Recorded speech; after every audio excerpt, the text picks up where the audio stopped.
भैया बहनों, आज हम लोग सेल के टर्मिनल विभवांतर, विद्युत वाहक बल और आंतरिक प्रतिरोध में संबंध ज्ञात करेंगे।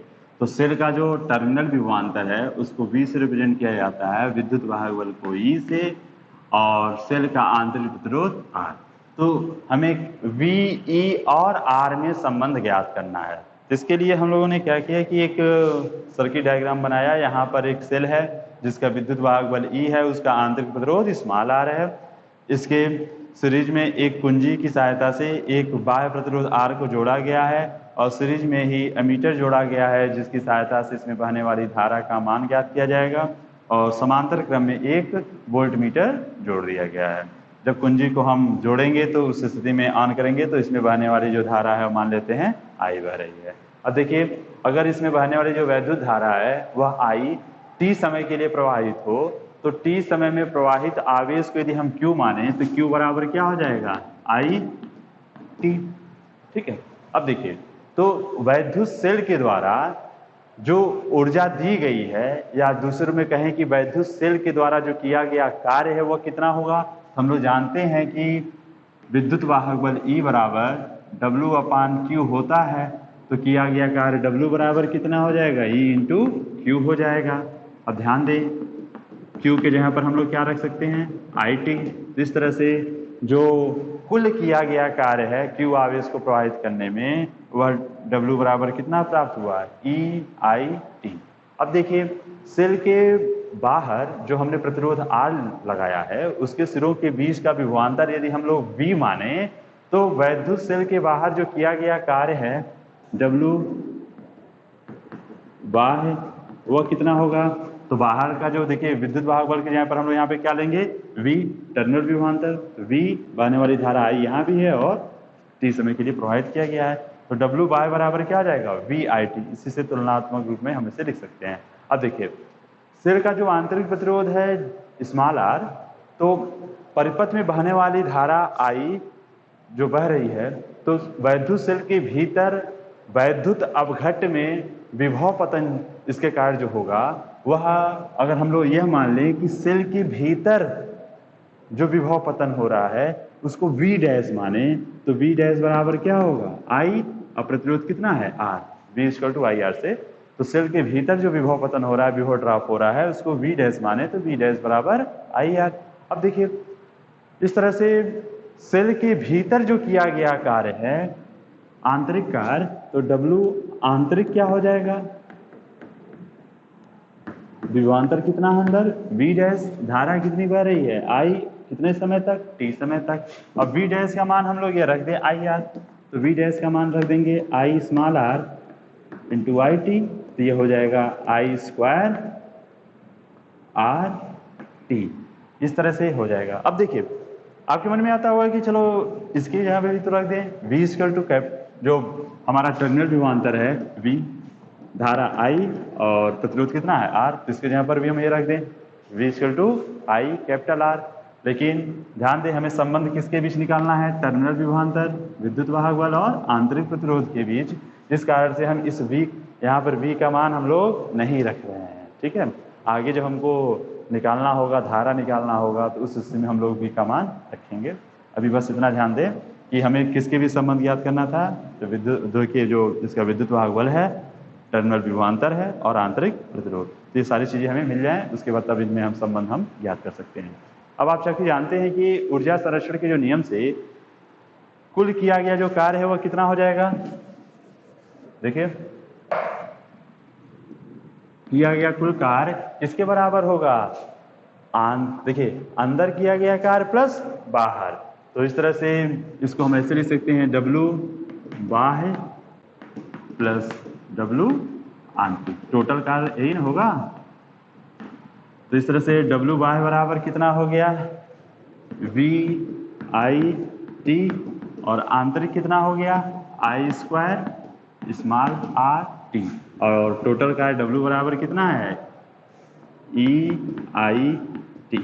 अब देखेंगे IT सभी में है, कॉमन लेंगे, काट देंगे तो बच जाएगा E बराबर V प्लस, यहाँ एक I कटा एक बचा अभी, I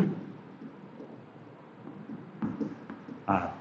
जिस तरह से आप देखेंगे कि हमको E बराबर प्राप्त हो जाएगा V प्लस आई आर, और अगर हम टर्मिनल विभवांतर की बात करें तो V बराबर कितना हो जाएगा, तो E माइनस आई आर।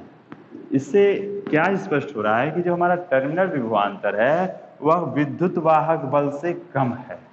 ठीक है, तो इस तरह से जो स्पष्ट हो रहा है वो ये हो रहा है कि जब वैद्युत धारा जब सेल हमारा धारा दे रहा होता है, अर्थात जब वह निरावेशित हो रहा होता है, तब उसकी प्लेटों के बीच टर्मिनल विभवांतर भी उसके विद्युत वाहक बल से कम होता है। इस कारण हमारा जो वैद्युत सेल है, इसका जो कारण है वो क्या है, जो वैद्युत सेल के आंतरिक प्रतिरोध का होना है। यदि आंतरिक प्रतिरोध ना होता तो टर्मिनल विभवांतर विद्युत वाहक बल के बराबर होता है। ठीक है, तो इस तरह से ध्यान देंगे, अगर हम धारा जितना अधिक लेंगे, धारा का मान यदि बढ़ाना शुरू कर दें आई का मान, तो जाहिर सी बात है कि यह टर्म हमारा बड़ा होता चला जाएगा और उस स्थिति में टर्मिनल विभवांतर का मान घटना शुरू हो जाएगा। इस तरह से हम जितना अधिक धारा लेंगे प्लेटों के बीच का विभवांतर उतना ही कम होता चला जाएगा।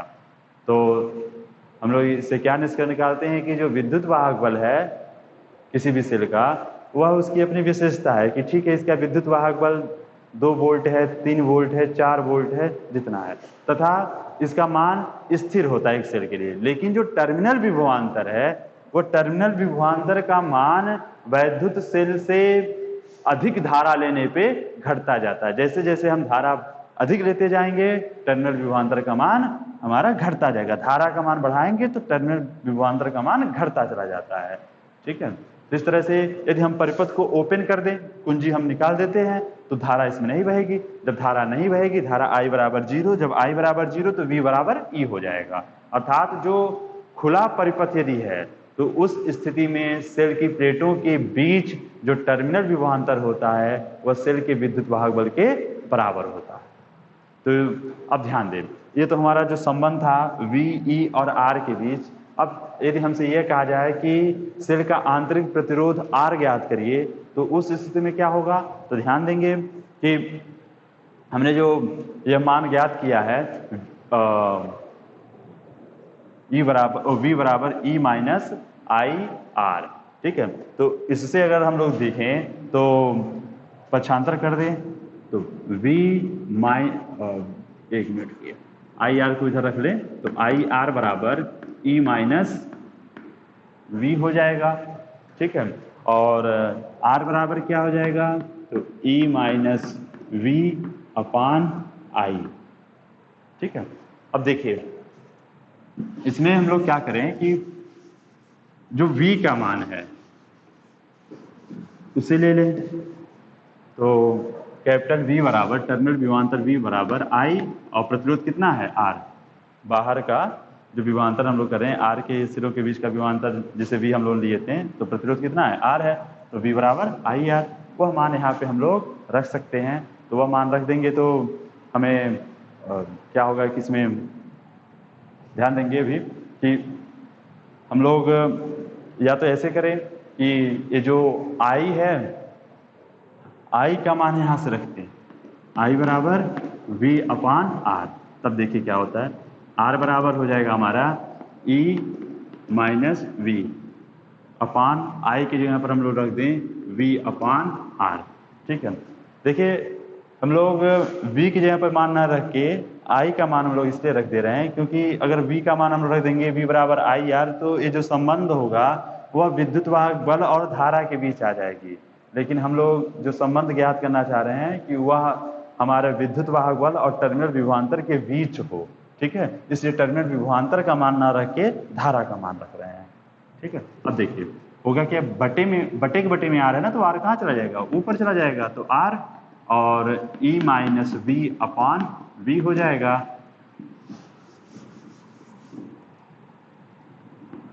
R, अब देखिए E अपान V माइनस V अपान V, आप इसको अलग अलग कर दीजिए तो हो जाएगा R E अपान V माइनस 1। इस तरह से स्मॉल r बराबर हो जाएगा R ब्रैकेट में E अपान V माइनस 1। तो यह हमारे जो सेल है उस सेल का आंतरिक प्रतिरोध का सूत्र प्राप्त हो गया। किसके पदों में? तो सेल के विद्युत वाहक बल और उसके टर्मिनल विभवांतर के पदों में। अब ध्यान दें इसमें, ये जो परिपथ में बहने वाली धारा है, यदि हम इस धारा का मान यदि ज्ञात करना चाहें तो देखिए, अभी हमारा जो सूत्र था, जो निगमन हम लोगों ने किया था टर्मिनल विभवांतर, विद्युत वाहक बल और आंतरिक प्रतिरोध के बीच में, वो क्या था? टर्मिनल विभवांतर V बराबर E माइनस आई आर था। ठीक है, अब इसमें हम लोग चूंकि अब धारा ज्ञात करना चाहते हैं तो हम लोग V की जगह पे आई आर यहाँ पे रख दें। तो V की जगह पर आई आर रख देंगे तो आई कैपिटल आर बराबर E माइनस आई आर। ठीक है, अब इसमें E बराबर क्या हो जाएगा? आई वाले को एक तरफ रख लीजिए, तो E बराबर हो जाएगा हमारा I R plus I small r. ठीक है, अब यहाँ पर आप लोग I को कॉमन ले लेंगे, तो I को कॉमन ले लेंगे तो क्या हो जाएगा? Capital R plus small r. तो E बराबर, तो I बराबर क्या हो गया? तो I बराबर E upon capital R plus small r. ठीक है, तो इस तरह से उस परिपथ में जो बहने वाली धारा है वो किसके बराबर है? तो सेल के विद्युत वाहक बल बटा टोटल प्रतिरोध, आंतरिक प्लस बाह्य। ठीक है, यह देखेंगे कि एकदम वैसे ही है, I बराबर V अपान आर जैसा, कि टोटल कितना विद्युत वाहक बल या कुल प्रतिरोध कितना, कुल विभवांतर कितना है और टोटल प्रतिरोध कितना है। तो इस तरह से आप देखेंगे कि सेल से ली गई जो वैद्युत धारा का मान है वो सेल के विद्युत वाहक बल तथा परिपथ में जो कुल प्रतिरोध है उसके अनुपात से प्राप्त हो जाता है। तो अगर हम परिपथ में एक से अधिक सेल यदि हम प्रयोग करते हैं तो वैद्युत धारा का जो मान होगा वह कुल विद्युत वाहक बल बटा कुल प्रतिरोध इसी के बराबर हो जाएगा। तो इस तरह से ये जो समीकरण है, कई बार पूछा जाता है कि यह समीकरण किस संरक्षण को व्यक्त करता है या किस नियम को व्यक्त करता है, तो ऊर्जा संरक्षण के नियम को यह व्यक्त करता है। अब ध्यान देंगे एक चीज, इसी में थोड़ा, अगर हम लोग बैटरी से ऊर्जा ले रहे हैं, ठीक है, तो उस स्थिति में V बराबर E माइनस आई आर होगा। क्या होगा? E minus I R. लेकिन अगर इसी को हम लोग बैटरी को चार्ज करें, तो बैटरी को चार्ज करें तो उस स्थिति में क्या होगा? तो बैटरी को जब हम चार्ज करेंगे, इसको किसी स्रोत से, बाहर स्रोत से इसको हम जोड़ देंगे, तो अब धारा की दिशा क्या हो जाएगी? उलट जाएगी। अब इस तरह से धारा आपकी बहेगी। अब यह सेल के प्लस प्लेट से होते हुए कहाँ जाएगी? माइनस प्लेट से निकलेगी और प्लस प्लेट की ओर जाएगी, उल्टा हो जाती है। ठीक है, तो इस तरह से ध्यान देंगे, उल्टा होने का मतलब धारा की दिशा उलट गई तो आई की जगह पर हम यहाँ पर क्या लेंगे? माइनस आई ले लेंगे। तो इस स्थिति में V बराबर E प्लस आई आर हो जाता है। ठीक है, यह कब हो रहा है? ध्यान देंगे, यदि हम सेल को चार्ज करेंगे तो उस स्थिति में जो टर्मिनल विभवांतर होगा वह सेल के विद्युत वाहक बल से क्या होगा? अधिक होगा। आपसे यदि पूछा जाए कि किस स्थिति में जो टर्मिनल विभवांतर है सेल का वह उसके विद्युत वाहक बल से अधिक होगा, तो वह कंडीशन कब होगा? जब हम सेल को चार्ज कर रहे होंगे। जब हम सेल को चार्ज करेंगे उस स्थिति में टर्मिनल विभवांतर विद्युत वाहक बल से अधिक होगा। लेकिन यदि हम सेल से ऊर्जा ले रहे हैं उस स्थिति में हमारा टर्मिनल विभवांतर विद्युत वाहक बल से कम होगा। कितना कम होगा? तो धारा और सेल के आंतरिक प्रतिरोध के गुणनफल जितना होगा उतना वो क्या हो जाएगा? कम हो जाएगा। आई आर कम हो जाना है। अगर हम उसे, अगर देखिए, कई बार हमसे पूछा जा सकता है कि किसी सेल का विद्युत वाहक बल जैसे कहा दिया गया कि 5 वोल्ट है, ठीक है, उसका आंतरिक प्रतिरोध कुछ हमारे सामने दिया हो, मान लेते हैं कि 1 ओम है और उसे हमें चार्ज करना है। तो चार्ज करना है तो जो हम स्रोत लेंगे उस स्रोत का कितना विभवांतर होना चाहिए? तो जाहिर सी बात है कि 5 से अधिक होना चाहिए। यदि उसमें 1 एम्पियर की धारा बह रही है तो तो आई की जगह पर 1 प्रयोग कर लेंगे, तो 5 प्लस आई का मान 1, प्रतिरोध का मान 1, तो ये हो जाएगा 6। इस तरह से सीधा सा मतलब है कि अगर हमारे पास जितने विद्युत वाहक बल, यदि हमें पता है कि वो उसका विद्युत वाहक बल 10 वोल्ट है, तो उसे चार्ज करना है तो जिस स्रोत से जोड़ेंगे उसका टर्मिनल विभवांतर 10 वोल्ट से अधिक होगा तभी उसे हम लोग चार्ज कर पाएंगे। तो ध्यान देंगे, इस तरह से आज हम लोगों ने सेल के टर्मिनल विभवांतर, विद्युत वाहक बल, आंतरिक प्रतिरोध के बीच में संबंध ज्ञात किए तथा उसमें बहने वाली धारा का मान ज्ञात किया गया तथा उसका आंतरिक प्रतिरोध कितना होगा, इसके बारे में हम लोग अध्ययन किए। अब इस पे आधारित कुछ आंकिक प्रश्न होंगे जिन्हें आप लोग सॉल्व करिएगा। जैसे कुछ आपको बता देते हैं कि इसी में एक प्रश्न है कि किसी कार की संचायक बैटरी का विद्युत वाहक बल 12 वोल्ट है। यदि बैटरी का आंतरिक प्रतिरोध 0.4 ओम हो तो बैटरी से ली जाने वाली अधिकतम धारा का मान क्या होगा। तो आप जानते हैं कि जो धारा का जो सूत्र है I बराबर E upon capital R plus small r, ठीक है। धारा बराबर कुल विद्युत वाहक बल बटे कुल प्रतिरोध, सीधा सा। तो अब देखिए प्रश्न में दिया हुआ है कि इनका विद्युत वाहक बल दिया है 12 वोल्ट, E का मान 12 वोल्ट दिया हुआ है और आंतरिक प्रतिरोध इनका 0.4 है और पूछा जा रहा है कि अधिकतम कितनी धारा हम लोग इससे प्राप्त कर सकते हैं। तो ध्यान देंगे, अगर हमको अधिकतम धारा चाहिए, धारा का मान अधिकतम चाहिए तो बाह्य प्रतिरोध क्या हो जाए, 0, ठीक है। तो बाह्य प्रतिरोध 0 कर दें तो R बराबर 0, तो उस स्थिति में E का मान 12 और R का मान है 0.4, तो 12 में हम 0.4 से वो करेंगे तो ये हो जाएगा, ऊपर नीचे गुणा कर दे 10 से तो 120/4, तो 4 × 12 30। तो इस तरह से धारा का जो मान होगा वह 30 एम्पियर प्राप्त हो जाएगा। फिर इसी तरह से आपका अगला प्रश्न है कि आपको टर्मिनल विभवांतर यहाँ पे ज्ञात करना है। बाकी सारे मान आपको दिए हैं। ध्यान देंगे, हम लोग अभी जितने फार्मूले पढ़े हैं, जितने भी प्रश्न इस पर संबंधित हैं वह इन्हीं पर आधारित होंगे। कहीं पर आपको V बराबर E माइनस आई आर का प्रयोग करना होगा, तो कहीं I बराबर E अपान R प्लस स्मॉल r होगा, कहीं R का मान। इस तरह से अभी हम लोगों ने जो संबंध हम लोग ज्ञात किया है इसी पर आधारित प्रश्न आपके होंगे सामान्य वे में।